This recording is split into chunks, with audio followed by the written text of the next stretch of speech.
They didn't lose control on the field. They didn't lose it in recruiting. They didn't lose it in national relevance, but something shifted. And if you look closely, you can see the exact moment it happened. In the middle of national doubt, during a transition period that followed years of dominance, Alabama players began repeating a phrase, LANK, let all naysayers know. At first glance, it felt like motivation, a response to critics, a rallying cry inside the locker room.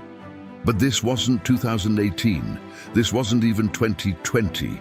This was the NIL era, a system introduced in 2021 that allows college athletes to monetize their name, image, and likeness for the first time in NCAA history. And that changes the equation. Because when a slogan spreads in the NIL era, it's no longer just culture. It can become capital. It can become identity. It can become leverage. In interviews, Jalen Milroe explained how LANK grew beyond the locker room and generated revenue. Revenue that, according to those public statements, helped support the team's NIL collective. That's not rebellion. That's structural intelligence. For decades, universities controlled the narrative and the brand. Players represented it. But what happens when the brand rises from the locker room itself? And what does it mean when a program like Alabama doesn't resist that shift, but integrates it? Maybe nobody lost control. Maybe control simply changed hands. So here's the real story. Did Alabama just survive the NIL era? Or did it redefine how power works inside college football? The moment that looked small. It started quietly. Not with a press conference, not with a marketing rollout. Just a phrase repeated inside a locker room. LANK, let all naysayers know, and the timing matters. This came after a stretch where Alabama had reached championship heights, a national title in 2020, another appearance in the championship game in 2021, followed by seasons where the program faced unusual scrutiny.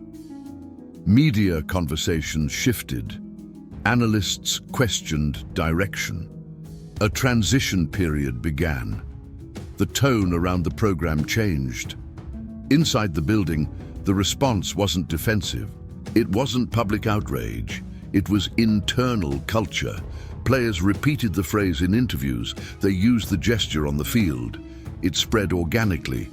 And here's the key. This was happening in the NIL era, introduced in 2021, when athletes gained the legal right to monetize their name, image, and likeness. That detail transforms the meaning. Because in the NIL era, identity can become equity. Was this just a rallying cry, or the beginning of something more deliberate, when culture meets capital? As the season progressed, LANK moved beyond conversation. Fans in the stands echoed it. The hand signal became visible across the stadium. Merchandise appeared. In public interviews, Jalen Milroe described how the movement generated revenue. He explained that LANK evolved into something bigger than motivation. And according to those statements, part of the revenue supported the team's NIL collective. That matters. Before 2021, players had no legal pathway to benefit from a slogan born inside a locker room. Universities owned the brand. Athletes represented it. Now, players can build. That's not speculation. That's policy. The NCAA's shift on NIL changed the power dynamic across college sports. Some programs struggled with that transition. Questions emerged nationally about locker room dynamics, collectives, and institutional control. But in this case, something different happened. Alabama didn't push back. It aligned. The movement wasn't shut down. It wasn't separated from the program. It became part of the culture. That's not chaos. That's adaptation. And adaptation at this level signals awareness. Awareness that modern college football is no longer just about schemes and recruiting. It's about brand fluency. So the real question becomes, did Alabama simply embrace the NIL era? Or did it learn how to leverage it faster than most? The historical context nobody talks about. College football has always been about power. broadcast deals worth billions, conference realignments reshaping geography, dynasties defining decades. Under Nick Saban, Alabama mastered institutional control, structure, discipline, message consistency. The program became a model of centralized excellence. Then came NIL, and NIL decentralized influence. Athletes now hold individual economic value, collectives emerged, local partnerships became common, national debates intensified. Some programs experienced visible tension between player branding and institutional messaging.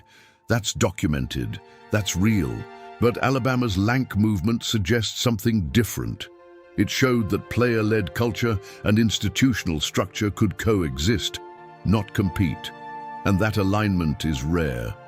When identity rises from the locker room and is absorbed instead of suppressed, it creates unity, not fragmentation. And unity in modern college football is leverage. So if the old model was top-down control, what does a shared model look like? Maybe nobody actually lost control. Maybe control evolved. The NIL era did not weaken Alabama. It forced recalibration. It demanded strategic maturity.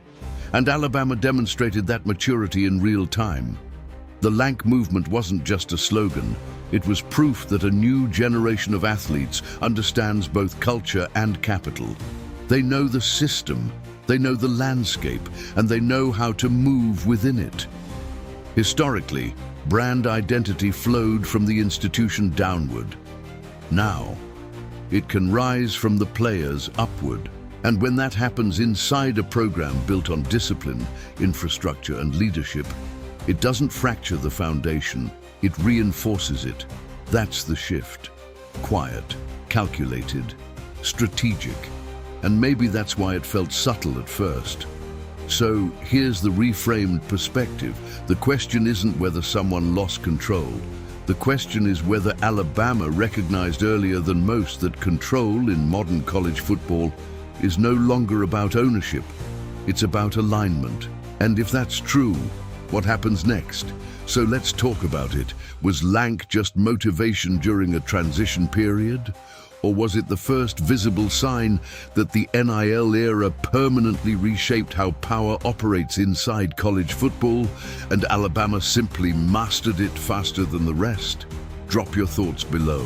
Share this with someone who believes NIL weakened the sport. Because sometimes the most important changes in sports history don't explode overnight. They unfold quietly. And you only realize what happened when the structure already looks different. And now that you've seen it, can you unsee it?